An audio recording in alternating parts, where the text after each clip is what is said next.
It concerns the death of Akelia Lewis, an 11-year-old student.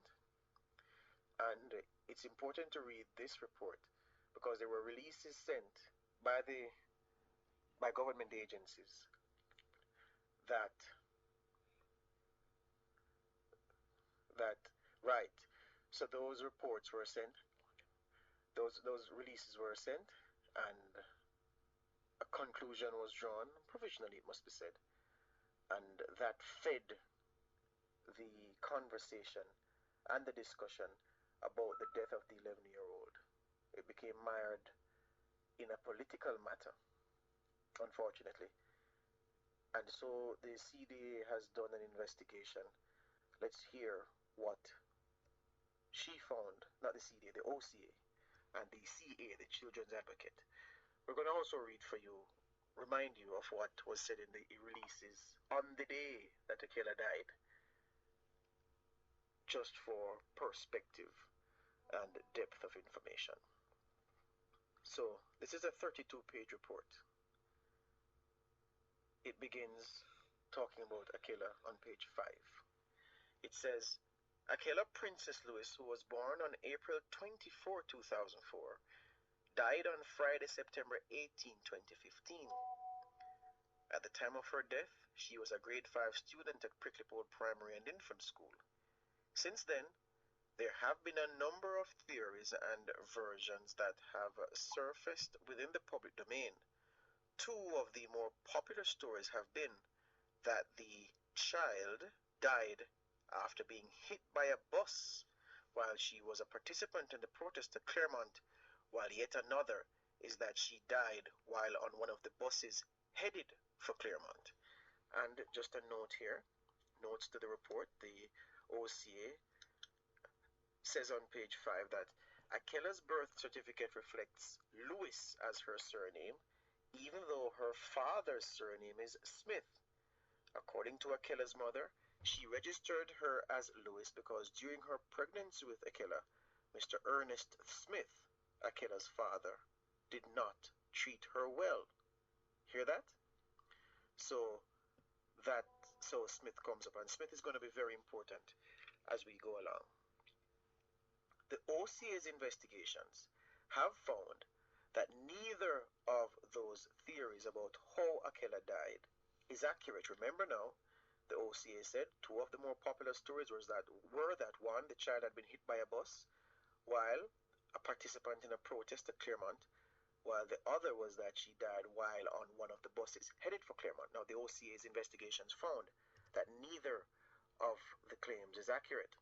To this end, the sequence of events, as confirmed by the OCA investigations, is of paramount importance. Now, just to go back to the statement issued on September 18. The statement from Minister Hannah and the Education Minister Ronald Thwaites said that 11-year-old Octavia Smith. So for people who were wondering, so how is it that neither of the ministries knew what the child's name was? The OCA's report tells you why the child is called Lewis, because according to the child's mother, Mr. Smith, her father, didn't treat her well, so she registered her as Lewis. So Smith is what the initial ministry statement said. We know subsequently that she is Lewis. The ministry called her first name Octavia, and we know now that her name is Akelia. But in the statement issued by Minister Hannah on September 18, she wrote that while the cause of Octavia's death is unknown, Octavia of course being Akelia, she was perturbed by preliminary reports which suggest that a number of children are ushered onto a bus by parents and other persons to participate in a political demonstration, resulting in the death of one child. Minister Hannah said she had directed the Child Development Agency to investigate the circumstances of the child's death. She warned that she was sending a very strong message to parents, school officials, and community leaders to shy away from practices that breach the Child Care and Protection Act. Now, this will also become very important shortly. In his statement, Minister Thwaites said the use of children in a political demonstration against Miss Hannah was even more tragic as a student collapsed and died due to the excitement around the supposed free field trip. Now, Minister Thwaites' statement is not holding as strong a position as Miss Hannah's statement did, because what he said was that the death of the student who collapsed and died was due to the excitement around. That can mean anything. She could have been on the compound, heard about it, got excited, collapsed and died. She could have been lining up to go onto a bus, collapsed and died. She could have been bussed to the protest location, collapsed and died. So the around is critical. Minister Hannah's statement said that based on preliminary reports, a number of children were ushered onto a bus by parents and other persons to participate in a political demonstration, resulting in the death of one child. Now, the OCA has found that on the day in question, at approximately 9 a.m., two Toyota coaster buses arrived at Prickly Pole Infant and Primary. The buses had no passengers, and the school's principal, Judith White Brown, spoke to one of the drivers, who indicated they were there to collect some students and parents. The principal's account is that the driver did not reveal who had sent him, and that she recommended that he have discussions with the chairman of the Prickly Pole School Board, Vinit Rob Oddman. To facilitate this process, she, the principal, provided the driver with the chairman's telephone number. The buses thereafter departed empty from the school compound. That was at 9 o'clock. Sometime after 11 a.m., 2 hours later, shortly after classes had resumed following the morning break, what is described as a noisy motorcade that consisted of buses, cars, motorbikes, and vans was seen parked by the roadway above the school. All vehicles were facing the direction of Claremont.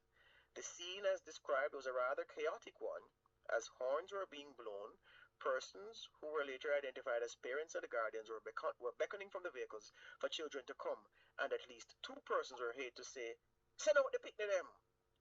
The principal did not acquiesce to their urgings, and as such, parents came into the schoolyard and commenced the process of removing their children from the school. While this was unfolding, Akelia is said to have commented to the principal, "Miss, my auntie up a road." The principal told Akelia to return to her seat, as no parent or guardian had come onto the premises to retrieve her. Akelia's best friend, a fellow student of Prickly Pole Primary and Infant, says she saw when Akelia's aunt, named Roxanne, called to Akelia from the roadway saying, "Cindy." She notes, however, that the aunt never indicated whether Cindy must come or stay, but that Akelia subsequently took up her school bag and ran across the field toward the school gate. Upon reaching the gate, Akelia reportedly went through the gate and up onto the roadway towards where the vehicles in the motorcade had stopped. While on the side of the road, she collapsed, and a group of persons encircled her. From all accounts, when Akelia fell, an alarm was raised by several persons that someone dropped down, and various attempts were made by members of the motorcade to revive her by fanning her and calling her name. Now, let me pause right here because there's a note. The OCA notes that Cindy was Akelia's nickname, and that for Roxanne's part, Roxanne being Akelia's aunt, she agreed that she and her sister, who were both on a bus that was a part of the motorcade, saw Akelia on the school compound and called to her, and thereafter proceeded to talk to her from inside the bus. She says she saw when Akelia ran across the field, and then she lost sight of her subsequently. Of significance, the OCA writes, is that at no time did Roxanne or anyone else who was either on the school compound or in the motorcade mention that she or her sister told Akelia to come. There is, however, the OCA notes, one discrepant account which comes from the vice chairman of the school board. He spoke of someone telling Akelia to come. His observation was made from his home, which is next door to the school compound, and was imprecise, the OCA writes, as to the identity of the person who did so. As such, the OCA says, this report is constrained to rely on his version. So, after Akelia collapsed and persons gathered around trying to fan her, as well as requesting rubbing alcohol from the school, the report continues, some persons even started praying. The principal asserts that it was a parent of a student who was a part of the motorcade who requested the rubbing alcohol from her and communicated to her that one picked the drop down up a road. The principal secured the alcohol for him, and both he and the principal rushed towards the roadway.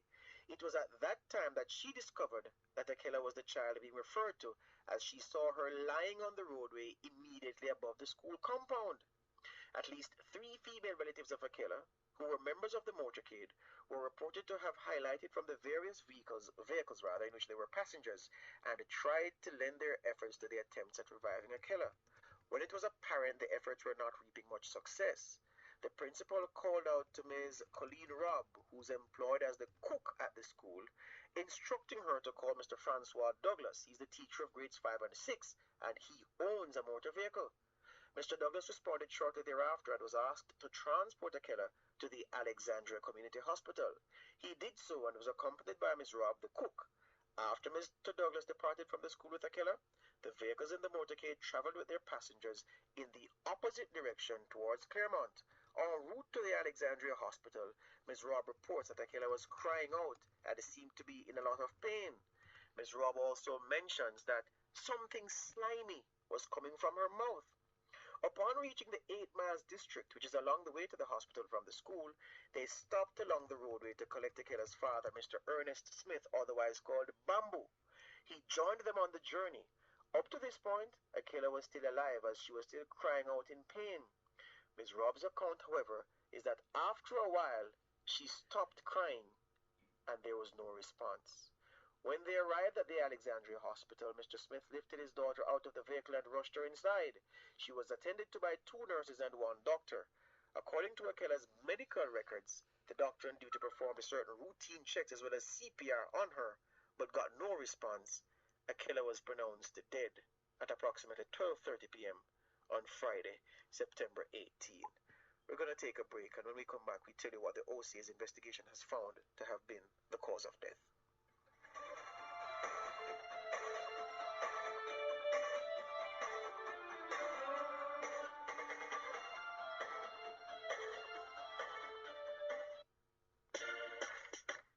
Trying to buy a home but finding it hard to come up with a 10 to 15% down payment? Well, it has just been made easier for you to get a 97% mortgage. Ask your mortgage provider if they participate in the mortgage insurance plan administered by the Jamaica Mortgage Bank and how you can qualify for a 97% mortgage. The Jamaica Mortgage Bank, facilitating safe and affordable home ownership for all Jamaicans. Front Page is brought to you today by ABC Electrical Sales for a better choice in the electrical business.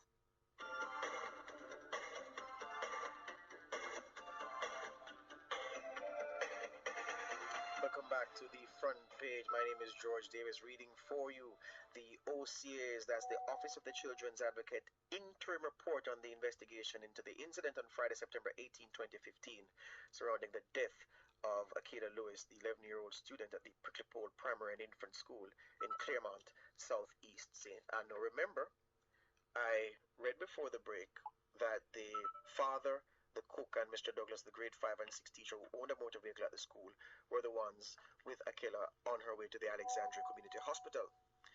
Now, Akelia's father corroborated the account given by Ms. Robb that while they were en route to the hospital, he repeatedly told Miss Robb to check Akelia's pulse because, quote, it looked like she did. Now, the OCA says, the cause of Akelia's death is a medical matter which can only be conclusively resolved by the conduct of the post-mortem examination and other attendant medical matters.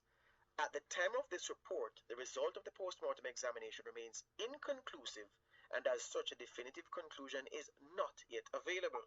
Despite its absence, however, the legal considerations as to what constitutes causation in fact and remoteness of damage will be discussed within the context of preliminarily answering the questions that many persons seem to be interested in.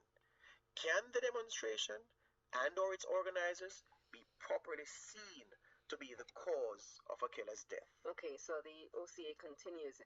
In assessing this issue, it is of importance to mention aspects of Akela's medical history which surfaced on May 1, 2015.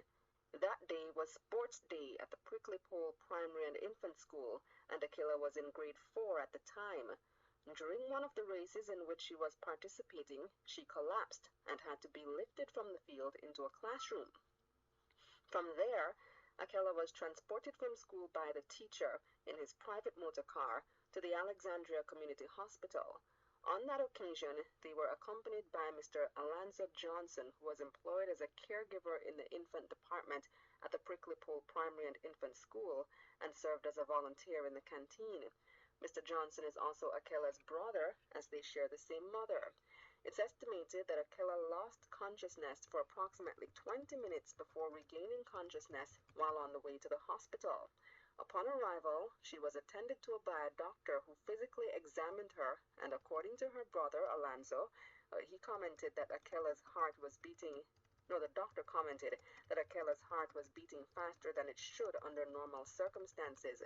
His version is corroborated by the medical records, as the doctor opined therein that Akelia was experiencing tachycardia, and as a consequence, the need arose for further investigation to be done to explore whether she had some congenital cardiac issues.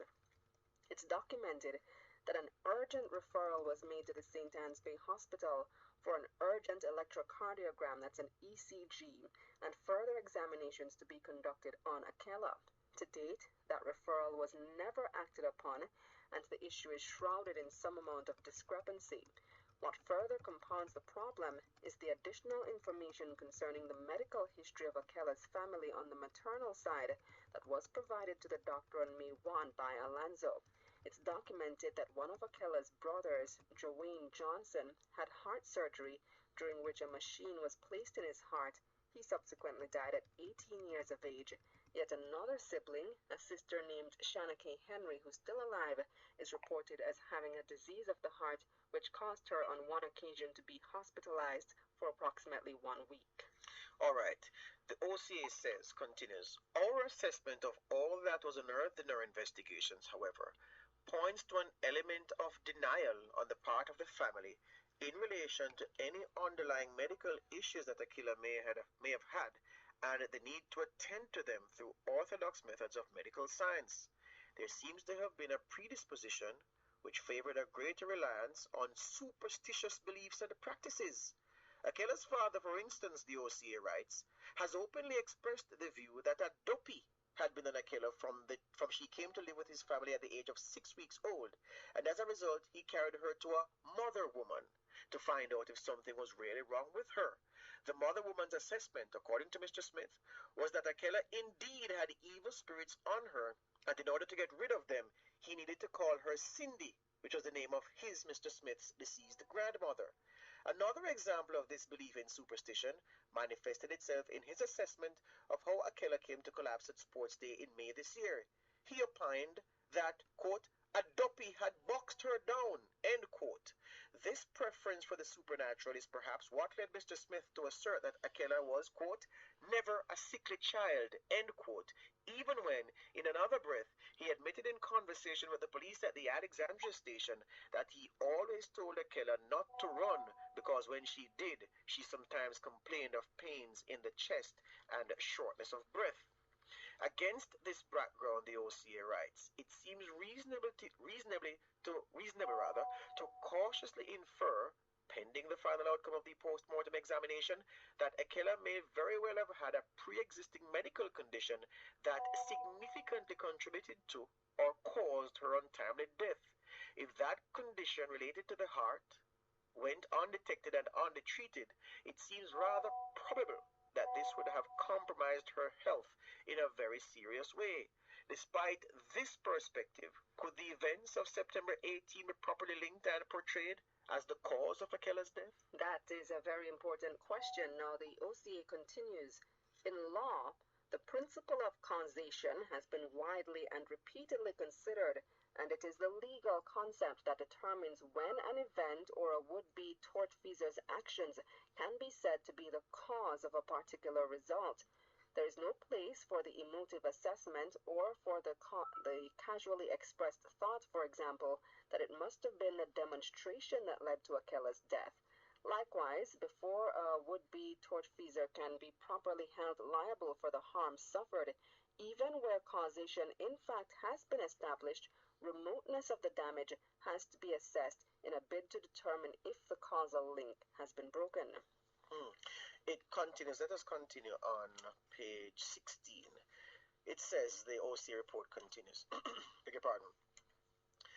On a balance of probability, but therefore one would have to clearly establish on a balance of probabilities that Akelia would not have died at a young age if a sound argument were to be advanced that but for the demonstration on September 18 she would not have died. In all the circumstances, this would prove to be an uphill task given the fact that of the unresolved issue of whether Akelia suffered from congenital heart problems, the medical history of her family and her complaints of chest pains and shortness of breath. Based on the foregoing, it is my considered opinion, the Children's Advocate writes, that the demonstration, those responsible for its organization, and or those involved in it, cannot be justifiably said to be the cause of Akela's death. These events thus failed the but-for test. By way of elaboration, even if one were to argue contrarily and assert that the circumstances indeed passed the but-for test, the question of remoteness of damage would have to be considered. The basic rule is that a would-be tortfeasor will be liable only, and this is a legal term as you know, will be liable only for those consequences of his actions which are not too remote in law, even where that act may be said to be the cause of the damage complained of. In the instant case, therefore, the question that would need to be resolved is whether a reasonable man would have foreseen during the organization of the demonstration and or by virtue of the motorcade arriving at the Prickly Pole School that Akelia would have collapsed and died. Undoubtedly, this seems to be a stretch, and thus would be too remote a basis on which to hold any of these persons liable. The eggshell skull principle, which was explained in a case cited here by the OCA, the eggshell skull principle was also considered. But even with this, it would be difficult to establish liability on the part of the organizers of the demonstration and or the participants in the motorcade. While it's agreed that the tortfeasor must take his victim as he finds him, whether he has an unusually thin skull or an unusually weak heart, the category of damage suffered at the very least would have to be foreseeable. That is, if it were foreseeable to the reasonable man that Akelia would have run towards the motorcade on September 18 and would have more likely than not collapsed, then perhaps a more justifiable basis on which to ground liability for her death would exist. On all counts, therefore, there is no basis in law on which to link the responsibility for Akela's death to the demonstration or its related circumstances. When we come back, we pick up from the issue of the removal of students from the primary school for this demonstration.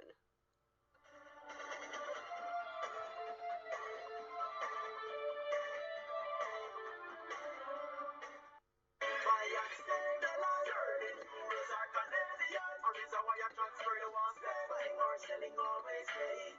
You always get the best rates.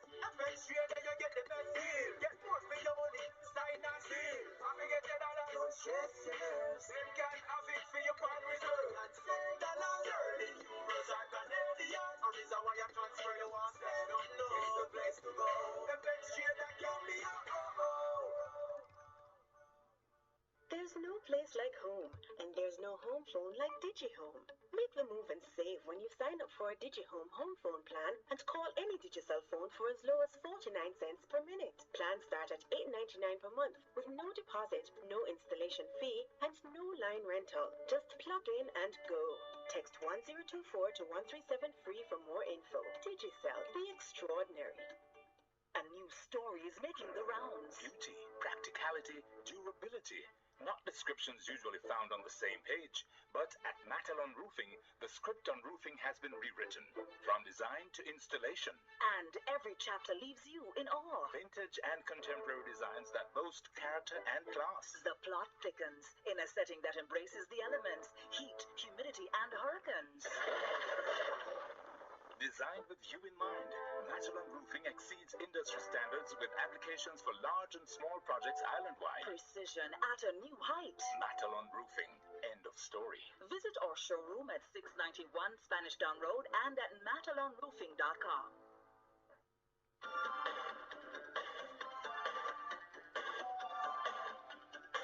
7:50, and I'm sure other bright listeners to Nationwide could put it in context and define, but let's define it for you. We should have done that. The tortfeasor, it means a wrongdoer, an individual who commits a wrongful act that injures another, and for which the law provides a legal right to seek relief. A defeater may also refer to a defendant in a civil tort action. All right? So Okay. there you go, the tortfeasor. Word of the day. Sure. Put that on Lisa's list for tomorrow to remind people. Okay, so the issue of the removal of the students. So OCA now has dealt with the issue of her death and pre-existing condition, but another issue is were students removed from the school for this protest, and the OCA gets into that now. Based upon the OCA's investigation, there is evidence that 17 children who are students at the institution were transported from the school in uniform to Claremont St. Anne on September 18, 2015. Of these 17, 4 were from the infant department, 1 was from grade 1, 2 were from grade 3, 5 were from grade 4, and 5 from grade 5. What has also been confirmed is that each child who was removed from the school had a parent or guardian on the motorcade who reportedly attended upon the school on the Friday morning in question and removed their children for the purpose of accompanying them to the protest. The narrow issue which falls for consideration on this specific point is the actual process through which the students were removed. In this regard, 3 questions are material. 1. Parents and guardians, who are primarily responsible for the supervision of their children, visited the school to pick up their children before the end of the school day. Was anything inherently wrong with such an act? 2. What role did either the chairman of the school board and/or the school principal play in the removal process, if any? 3. Were there any applicable school rules and procedures at the material time which governed the removal of the children from the premises? If so, were these observed? As far as question 1 is concerned, there is nothing inherently wrong with parents removing their children from school at any time of day. Usually, once there is parental consent, the administration of a school would not interfere with the parent's right of access to his or her child. This consent can either be provided in writing or in person, as was done in the instant case. It goes on. The response to question 2 will have to be inferred from the surrounding circumstances as presented to the OCA through its investigations. What is evident is that Vinette Rob Oddman, the chairman of the school board, as she then was, it has in brackets, coordinated a meeting with the parents and students of Prickly Pole, with parents of students at Prickly Pole. The purpose of this meeting was ostensibly to discuss the non-paving of the schoolyard and the missing monies based on an allegation that the MP Lisa Hanna reportedly listed this project as one which had been done. Mrs. Rob Oddman solicited the assistance of the school's principal, Judith White Brown, to secure the attendance of the parents at the meeting, which was slated for Wednesday, September 16 at 3 p.m. on the school grounds. One parent who attended the meeting reports that Mrs. Rob Oddman briefed the meeting about the missing money and expressed concern that parents were saying that both she and the former principal knew about the money. Following up on the meeting, plans were made for a demonstration to take place on Friday, September 18 in Claremont within the precincts of the MP's office. It has also been established from the OCA's investigation that during this meeting on September 16, some parents openly voiced their intention that, quote, if me I go, may I bring me picnic, end quote. There is no information available from this meeting to suggest that Mrs. Rob Oddman either encouraged this move on the part of the parents or sought in any way to dissuade them. It subsequently becomes apparent